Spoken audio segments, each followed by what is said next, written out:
Hello everyone and welcome to Heart and Hand Extra, the second of Heart and Hand's weekly 2 free podcast, the one in which we preview the upcoming match at the weekend, and it's our last game of the season, so it's our last Heart and Hand Extra of the season. And joining me with party hat on and bringing games in on the last day is Mr. Cameron James Bell. Hello Cammy.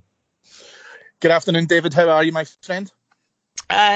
Kind of sad, actually, the season's ending, which is a novel experience over the last few years, where, I'll be honest, by this stage of the season, I couldn't wait for the bloody thing to end. But given Rangers, 6 wins in the trot, good form during it, good performances during it, a wee bit sad, in all honesty, that Sunday will see the end of the season. I know, I'm gutted. You're right, we are in a great run of form at the moment. Unfortunately, the season has to end, and not due to fictitious tours of Japan this time around, but hey-ho. Rangers will take on Kilmarnock this weekend, Cammy. Some interesting stuff going around this match. Now, the first thing is, and this is a feeling I've spoken to a lot of Rangers fans, and they've expressed this to me, and I get it. Logically, of course, this is another game. We've got to go and try and win. We want to pick up the points, yada, yada, yada, right? We get it. We don't really like Kilmarnock. We don't really like Steve Clarke, all of that. But it does feel kind of like the season really did end on Sunday. And that was almost like, right, we've got Aberdeen, we need to be Aberdeen, we need to be Hibs. We've got Celtic, obviously, good run of form after the Old Firm match. And it almost like felt on Sunday, right, job done. We know that players who picked up knocks at the weekend or have had long, long seasons, such as Scott Arfield, for example, have been, I was going to say allowed, but were told, right, away on holiday, go and rest, bugger off today kind of thing, and won't feature. And sensibly, in my opinion, I've been told to go off, rest up. This game doesn't matter. It's, of course, Kilmarnock's infamous plastic pitch. So Rangers have, Steven Gerrard in his post-match interview on Sunday all but said, yeah, I'm putting out a reserve team next week. Your thoughts on that? My personal opinion, just to caveat anything you say, is, yeah, I get it. I'm the same. I think I was quite critical of our mid-season kind of training camp, because it felt a lot to me like we had asked a lot of those players with obviously the European campaign, etc., and run up to that, and then we got into a phenomenal position, having beaten Celtic at Ibrox in December, to set ourselves up with that, and it felt a lot to me like as if we've not really given the players an opportunity to rest. Arfield, for me, was typical of that. I just felt like as if he'd ran a lot of miles, and he needed a concerted rest, which unfortunately at that time we couldn't afford them.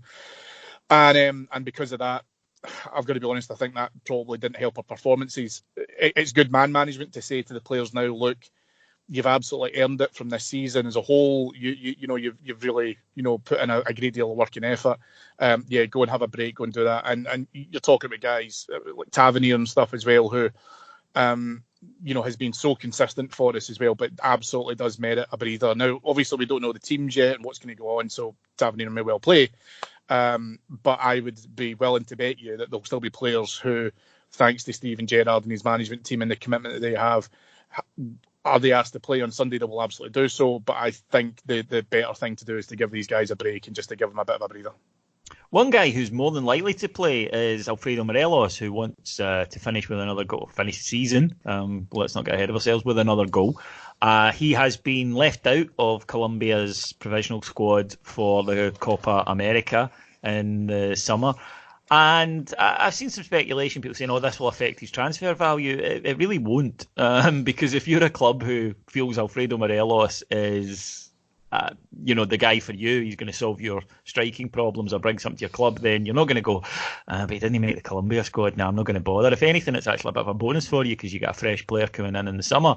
So I don't think it affects his transfer value, but there have been some speculation coming out of Colombia that it was possibly linked to his disciplinary record this season, Cameron, and whether or not we feel all the red cards were justified, the fact is, if you're an international manager, you may be looking at that and going, 5 red cards sent off in the last Old Firm against Celtic. Nah, I can't chance him. I would agree with that opinion. Again, as I say, I think that we have many a time discussed these red cards, some merited, some not so. I don't know if you can take him into tournament football risking a space for a player that, if he loses his cool and gets sent off, could miss the vast majority of your games on the assumption that you don't qualify all the way through to the final. So it's a risk. It's a massive risk. We've also got to remember he's only 22. And Colombia do have talent up front. Oh, God, it's a tough pool to break into. So I think, I'm actually personally more disappointed for Alfredo, because I know that obviously would have meant a lot to him. My hope is that someone, whether it's a family member or a friend or even part of the Rangers coaching team, will say to him, that's the incentive. That's the incentive for you to work hard, to continue on, to calm, the silliness, because, that level of football at international level awaits you, and you've got the talent. So it wouldn't surprise me if it maybe was his disciplinary track record, which is blotted his copybook slightly. But as far as I'm concerned, that's something which hopefully, as his maturity grows, he can iron out and go on to feature for Colombia regularly. I think you've nailed it. He's 22. They've got guys like Muriel and Zapata who are having terrific Serie A seasons. They're fine. They've got Falcao, obviously, who's a legend for them. James Rodriguez. So, the 22-year-old who, with the best one in the world, isn't exactly playing in a league that garners a lot of respect outside of, I was going to say our country, but it doesn't garner a lot of respect inside it either, in all fairness. But he did speak this week, Cammy, and suggested that there are a number of clubs in for him, and he wants to play Sunday, he wants to score to finish the season top scorer, but he will then look to his future. And I think there's almost been a sort of tacit understanding all season that Rangers and him had the deal of, look, you give it everything you've got to the end of the season, and then if a bid comes in of X amount, we'll let you go. It does appear that is the case. It does, and I think, in my opinion, if we were to move in the summer, he goes with every Rangers fan's best wishes. We've absolutely supported the wee man through thick and thin. He has been a great player for us, potential player of the season. Some would argue his goals at times have been absolutely invaluable. We're tremendously fortunate that during his suspension more recently, we've had a top quality striker who's been able to come in and fill that berth with, just as good, if not slightly better, ability in the most recent run of games. I can't blame a young guy who has fought his entire life to want to have a better life for his family, and a better future for his family. So, as I say, if he does end up going, then we'll take the transfer value for him, reinvest it hopefully within the team. But again, as I say, we've had other players who have come and used Rangers in that regard and went on to have massively successful careers. So I think we might have to look at that as a very real possible future coming up in the next couple of months. A few youngsters knocking on the door. Rangers at all youth levels have a very good season in terms of picking up trophies, but that's not the challenge for a youth academy. It's nice and it's obviously a good sign, but Craig Mahon did an interview with Rangers TV this week in which he spoke and said it's fantastic because what Rangers do is that they use younger players. They basically use the age group below so that it's a bigger challenge for them, and to be winning these trophies shows that they're coping really well with the challenge, but it's about getting guys into the first team, and there are a few that are banging on the door. Could we see the likes of Adapo and Beauty or Josh McPake come this Sunday? I would really like to. Obviously, I totally understand the Morelos desire to play and to finish as top goal scorer. I think Cosgrove, is a goal behind him. If I'm right in saying that, I'd need to look at it again. Yeah, you're correct. It's very fine margins. But again, I would like to be able to try and see he's been able to try and bring some youngsters into it. If I was Gerrard on Sunday, I don't know whether or not I would start Morelos and then bring a youngster on later on. But if he doesn't get an early goal, then you're starting to throw that into a quandary. I absolutely would use Kilmarnock as an opportunity to do that. And just show them the kind of level of contempt to have for them at the moment, that we shouldn't treat this as anything more than really a glorified training game.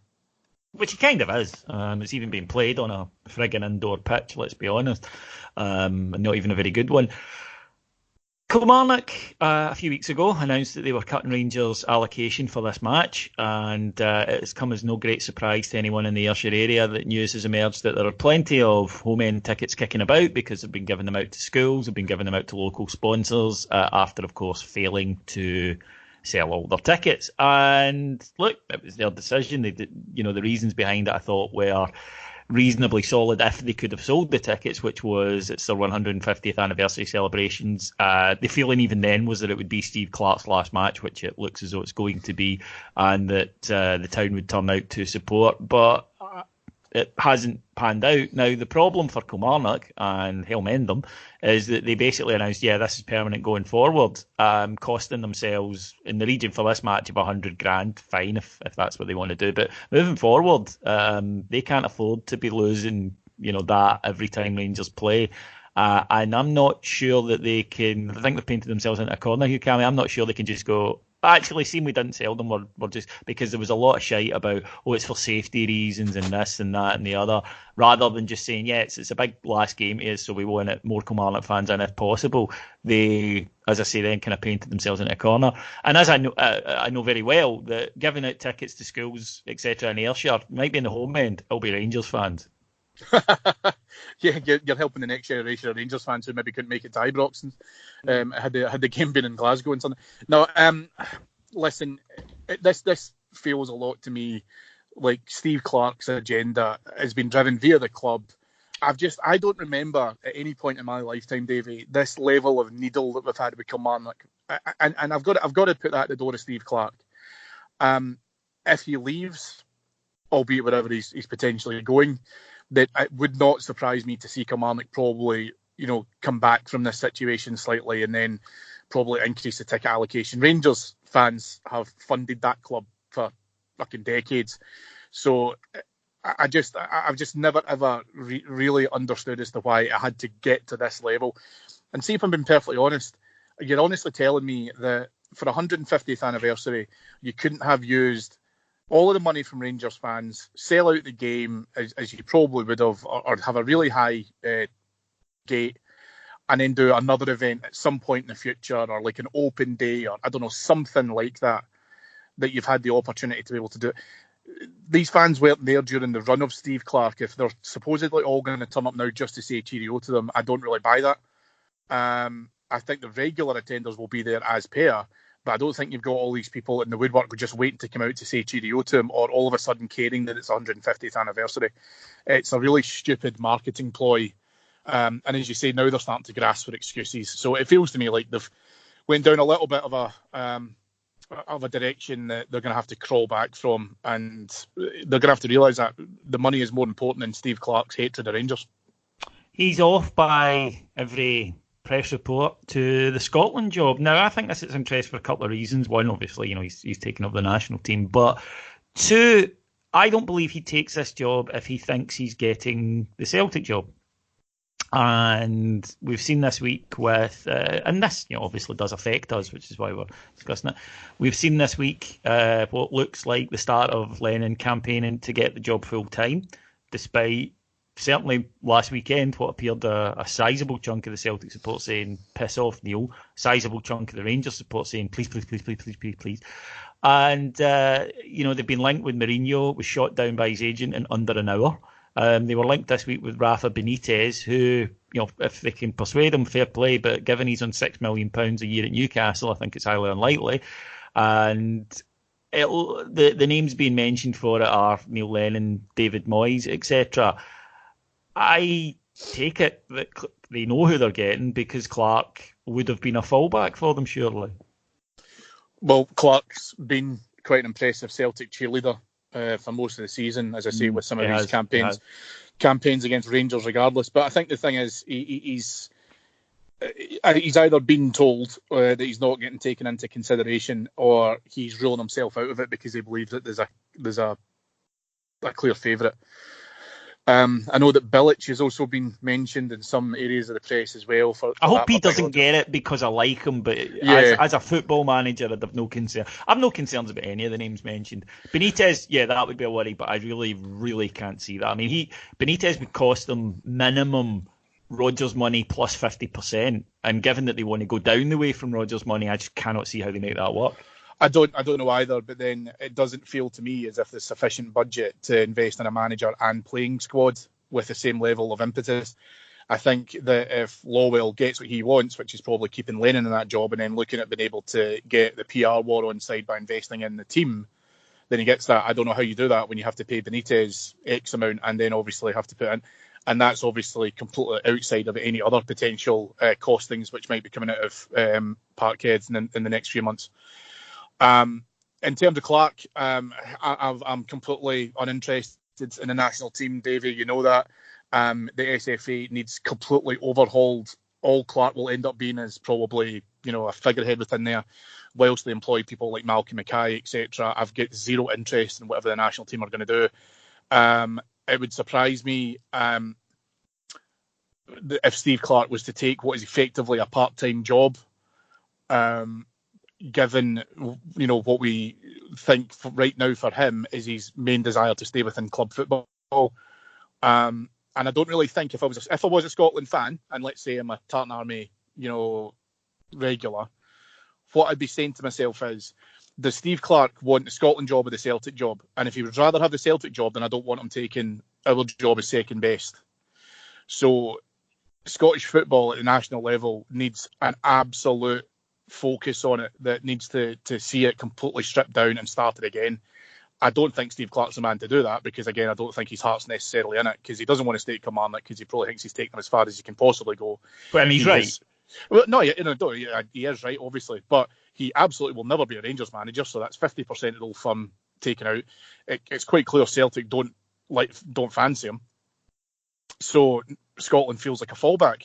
And is that really what the national team deserves? Is that where they're at now? So, yeah, but yes.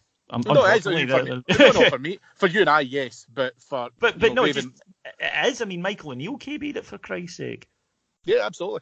But then this is where, coming back to the hordes of evil, they need to seriously think about, when they're going to invest in their man, that there has to be some sort of investment within the manager, but then also investment within the playing squad. That's a fine balance.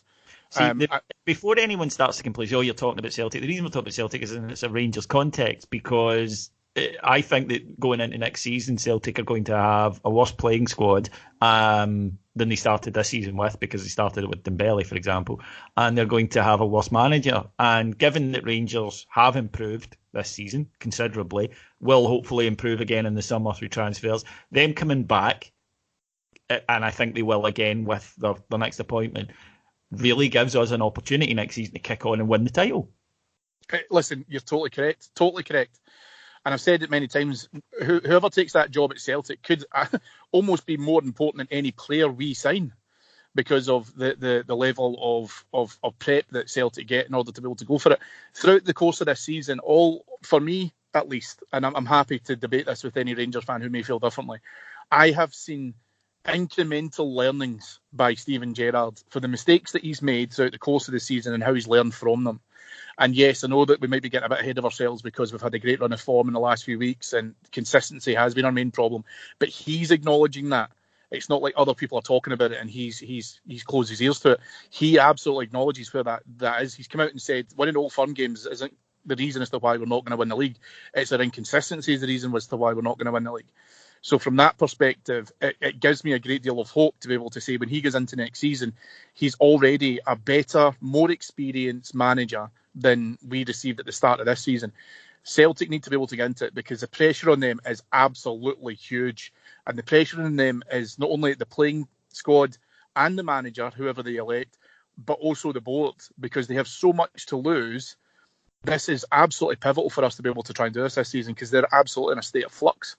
So it's very, very Rangers related.